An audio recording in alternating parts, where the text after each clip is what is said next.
नमस्कार, स्वागत है आपका हरियाणा न्यूज 24 पर। मैं हूं प्रिंस लांबा। सेवा, सुरक्षा और सहयोग का नारा देने वाली हरियाणा पुलिस इन दिनों रक्षक से भक्षक बन चुकी है। ये हम नहीं कह रहे, ये हरियाणा पुलिस के ऊपर जो आरोप लग रहे हैं वो बता रहे हैं। हरियाणा पुलिस के ऊपर जो गंदे आरोप लग रहे हैं वो ये बात चीख चीख कर कह रहे हैं, क्योंकि अब तक हरियाणा पुलिस के ऊपर रिश्वत लेने के, भ्रष्टाचार फैलाने के या फिर गलत व्यवहार करने के आरोप लगते थे, और अब हरियाणा पुलिस के ऊपर कुकर्म करने तक के आरोप लग रहे हैं। मामला नया नहीं है, मामला कुछ रोज पहले का है और हरियाणा प्रदेश के अंदर लगातार सुर्खियों में बना हुआ है। वजह साफ है, हरियाणा पुलिस की कार्यशैली, हरियाणा पुलिस का रवैया, हरियाणा पुलिस का बर्ताव। वैसे तो हरियाणा पुलिस से लोगों को चिढ़ होती है, क्योंकि लोगों को हरियाणा पुलिस से न्याय की उम्मीद कम है और अपमानित होने की उम्मीद ज्यादा रहती है। और यह कहीं ना कहीं हरियाणा पुलिस के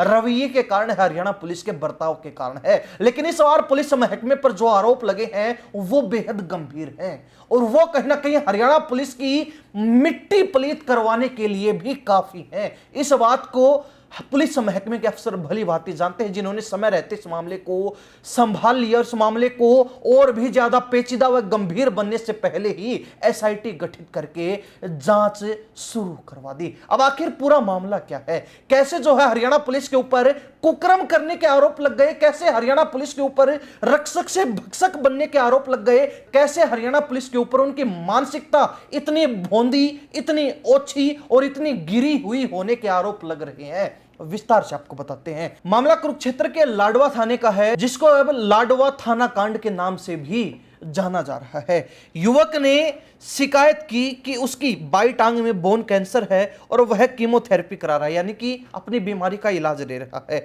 हाल ही में हुई कीमोथेरेपी के कारण उसके शरीर के बाल झड़ चुके हैं। 17 जून की रात वह बैंक की ड्यूटी खत्म कर बाइक से घर लौट रहा था। उसके मुंह पर कपड़ा बंधा हुआ था, जिसे होमगार्ड ने हटा दिया। ये हम नहीं कह रहे, ये तमाम मीडिया रिपोर्ट्स में कही गई, लिखी गई बातें हैं, और जो शिकायत उस युवक के द्वारा दी गई है उसके अनुरूप ये बातें हैं। युवक का आरोप है कि कुछ देर बाद डायल 112 की टीम मौके पर पहुंची। जिस गाड़ी में पुलिसकर्मी आए थे उस पर नंबर प्लेट नहीं लगी थी। गाड़ी से उतरे पुलिसकर्मियों में से एक ने शराब पी रखी थी और उसने आते ही गाड़ी से उतरकर मुझे थप्पड़ जड़ दिया। यह मामला उस वक्त का है जब उस युवक को नाके पर रोका गया, क्योंकि उसने मुंह पर कपड़ा बांध रखा था। इसके बाद युवक ने अपने मोबाइल से पुलिसकर्मी की वीडियो बनानी शुरू कर दी। तभी पुलिसकर्मी ने उसका मोबाइल भी छीन लिया। एक पुलिसकर्मी करनाल का रहने वाला है और उस युवक को पहले से जानता है, ऐसा उस युवक ने आरोप लगाए हैं पुलिस वालों पर। वह पुलिसकर्मी उससे पैसे मांग चुका था, लेकिन उसने पैसे देने से इनकार कर दिया था।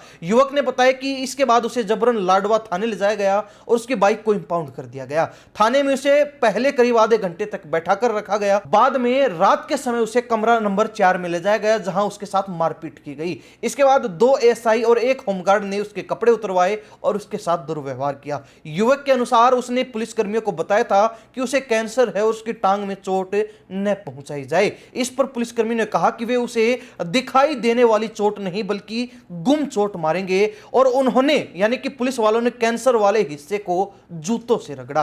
कीमोथेरेपी के कारण उसकी टांगों के बाल झड़ चुके थे। इसे देखकर पुलिसकर्मियों ने टिप्पणी भी की और कहा कि इसके पट यानी कि टांगे तो लड़कियों जैसी हैं। इसके बाद उसके साथ गलत हरकत की गई। बाद में उसके परिजनों को थाने बुलाया गया और उनके हवाले कर दिया गया। युवक ने बताया कि पहले तो उसे जो उसके साथ थाने में हुआ वो घर वालों को बताने में हेजिटेशन हो रही थी, शर्म आ रही थी कि वो किस मुंह से ये बातें अपने परिजनों को, अपने परिवार को बताएगा। लेकिन अगले दिन नहाते समय उसे ब्लीडिंग होने लगी, ये युवक का कहना है। शर्म और डर के कारण उसने किसी को कुछ नहीं बताया था। हालांकि जब ज्यादा तबीयत बिगड़ी तो परिवार को पूरी जानकारी दी गई। तब परिवार सामुदायिक स्वास्थ्य केंद्र यानी कि सीएचसी लाडवा लेकर पहुंचे, जहां से उसे रेफर करके कुरुक्षेत्र के एलएनजेपी हॉस्पिटल में भेज दिया गया। और यहीं से इस मामले ने तूल पकड़ना शुरू कर दिया और यहीं से जो है युवक की शिकायत पर, युवक के आरोपों के आधार पर पुलिस को कुकर्मी कहा जाने लगा। कहा जा रहा है कि हरियाणा पुलिस अब रक्षक से भक्षक बन चुकी है। आरोप लग रहा है कि हरियाणा पुलिस अब कुकर्म करने से भी गुरेज नहीं कर रही है। हरियाणा पुलिस को लेकर ये आरोप लग रहे हैं, ये तरह तरह की बातें चल रही कि हरियाणा पुलिस अब हर चीज में अव्वल है। चाहे वो रिश्वत लेने की बात हो, चाहे वो दुर्व्यवहार करने की बात हो, चाहे वो पीड़ितों के साथ अन्याय करने की बात या फिर कुकर्म जैसे गंभीर आरोप लगने की बात हो, हर बात में हरियाणा पुलिस ने सफलता हासिल कर ली है, नए आयाम स्थापित कर दिए हैं, नई ऊंचाइयां बना ली हैं, आसमान को हरियाणा पुलिस छू रही है अपने इन कांडों के कारण।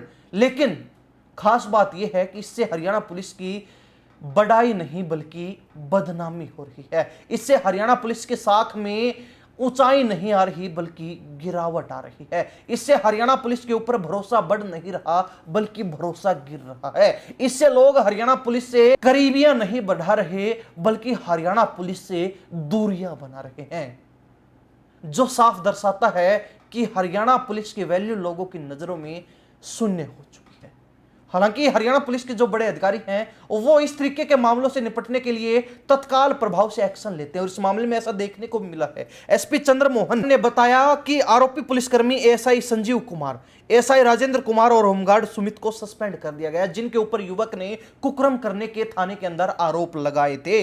आरोपियों के खिलाफ मारपीट का मामला भी दर्ज किया गया है। साथ ही जो कुकर्म के आरोप लगे हैं उसको लेकर एसआईटी गठित की गई है, जो इस मामले की गंभीरता से और गहनता से जांच कर रही है। और कहा जा रहा है कि तीनों पुलिस वालों का मेडिकल भी करवाया जा चुका है। रिपोर्ट आने के बाद पुष्टि हो जाएगी कि इन्होंने उस युवक के साथ कुछ गलत व्यवहार किया, कुछ कुकर्म जैसी हरकत की या फिर नहीं। युवक ने आरोप लगाए हैं कि ऐसा उसके साथ इसलिए हुआ क्योंकि उन पुलिस वालों में से एक पुलिस वाला उससे पहले रिश्वत के पैसे मांग चुका था और उसने वो पैसे देने से इनकार कर दिया था। इसी वजह से उसको नाके से गिरफ्तार किया गया, नाके से उठाया गया, थाने ले जाया गया, बाइक इंपाउंड की गई, उसको थाने में बैठा कर रखा गया और उसके बाद उसके साथ कमरा नंबर 4 में थाने के अंदर ही दुर्व्यवहार किया गया और युवक के आरोप है कि उसके साथ कुकर्म भी किया गया है।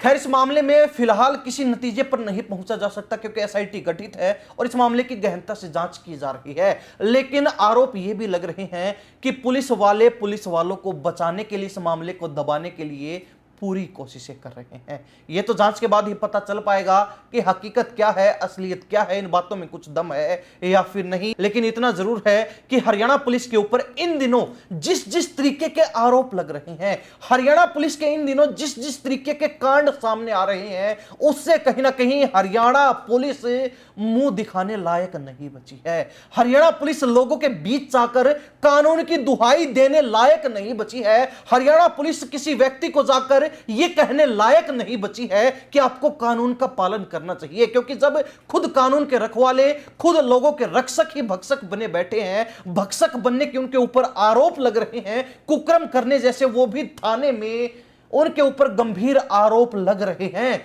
तो इससे बुरी बात, इससे बड़ी बात, इससे गंभीर विषय हरियाणा पुलिस के लिए, हरियाणा पुलिस के पूरे महकमे के लिए, हरियाणा पुलिस के आला अधिकारियों के लिए और क्या हो सकता है। इससे ज्यादा और क्या हरियाणा पुलिस के साख में गिरावट आ सकती है, इससे ज्यादा और क्या हरियाणा पुलिस के साख पर बट्टा लग सकता है। आखिर पुलिस के इस खस्ता हाल का जिम्मेवार कौन है? खैर, गुहार तो मुख्यमंत्री नायब सैनी से भी लगाई जा रही है कि वो, उनके पास ही पुलिस महकमा है, उनके पास गृह मंत्रालय है, पुलिस उनके अंडर में आती है। ऐसे में मुख्यमंत्री को ध्यान देना चाहिए कि पुलिस आखिर कर क्या रही है, हरियाणा पुलिस के हालात क्या हैं, हरियाणा पुलिस कानून की पालना करवा रही है या फिर खुद कानून तोड़ रही है। क्यों पुलिस वालों के खिलाफ सख्त कानून, सख्त कार्रवाइयां नहीं हो रही हैं?